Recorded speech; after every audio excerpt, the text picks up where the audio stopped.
ভারতের গণতান্ত্রিক যুব ফেডারেশন বিলোনিয়া মহকুমা কমিটির উদ্যোগে সংগঠিত হয় মিছিল ও ডেপুটেশন। শনিবার সিপিআই বিলোনিয়া মহকুমা কার্যালয়ের সামনে থেকে মিছিলটি শুরু হয় এবং শহরের বিভিন্ন পথ পরিক্রমা করে মহকুমার বিদ্যুৎ দপ্তরের সামনে এসে শেষ হয়।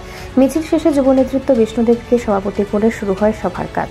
সভা চলাকালীন সময়ে 5 জনের এক প্রতিনিধি দল 4 দফা দাবি সনদের স্মারকলিপি বিদ্যুৎ দপ্তরের সিনিয়র ম্যানেজারের হাতে তুলে দেন। আয়োজিত গণডেপুটেশনে উপস্থিত ছিলেন ডিওয়াইএফআই বিলোনিয়া মহকুমা সম্পাদক মধুসূদন দত্ত, সভাপতি সুব্রত দাস, রাজ্য নেতৃত্ব রাকেশ বিশ্বাস, গৌতম সেন, যুব নেতৃত্ব সুকান্ত মজুমদার, মৃদুলশীল নারায়ণ সেন সহ সিপিএম বিভিন্ন সংগঠনের নেতৃত্ব ও কর্মী সমর্থকেরা।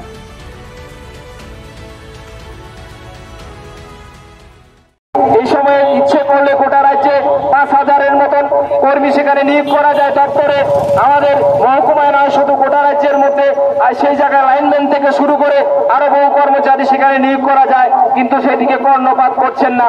কাজে সেদিক থেকে আমরা বলবো আগামী দিনে এই ধরনের দাবিগুলি নিয়ে লড়াই চলবে এবং আমাদের মহকুমার বিভিন্ন জায়গায় বিদ্যুৎ পরিষেবা যাতে সেখানে জনগণের মধ্যে ভালোভাবে পৌঁছে দেওয়া যায়। কিছু কল সেন্টার সেখানে চালু ছিল, আমরা জানি না তার কোনো ব্যাখ্যা ছাড়াই সেই কল সেন্টার গুলিকে এই সময়ের ভেতর তারা বন্ধ করে দিল।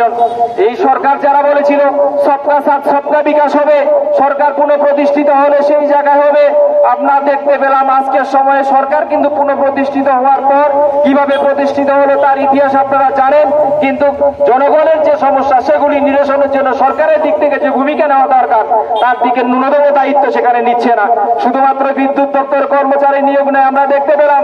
তারপর বলছে রবিবারে বন্ধ থাকলে যেখানে মিটার চার্জ সেখানে অফিস থেকে হয় না, বাইরে আপনি ইন্টারনেট যে সমস্ত দোকানগুলিতে রয়েছে সেখান থেকে আপনি করতে পারবেন। কিন্তু আমরা কি দেখতে পেলাম, পরপর যদি আপনি 3 বার বাইরের দোকানগুলি থেকে করেন, ইন্টারনেটের মাধ্যমে বিদ্যুৎ অফিসের বাইরে থেকে করেন, 4র্থবার করতে গেলে সেখানে হয় না, যদি হয় সেই জায়গায় বাড়তি টাকা আপনাকে সেখানে দিতে হচ্ছে। আমরা বলছি একজন গ্রাহক হিসেবে কেন আমি সেই বাড়তি টাকা দেব? আমরা বারবার দাবি রেখেছিলাম অন্ততপক্ষে পরিষেবা যেহেতু সেই জায়গায় রাখা যায়, ন্যূনতম যাতে প্রত্যেকটা গ্রাহক সেখানে পরিষেবা পায়, তার জন্য সেখানে কোনো অবস্থা তাদের দিক থেকে যেন রিচার্জ করলে তার বাড়তি টাকা সেখানে না নেওয়া হয়, কিন্তু কর্ণপাত করছেন না।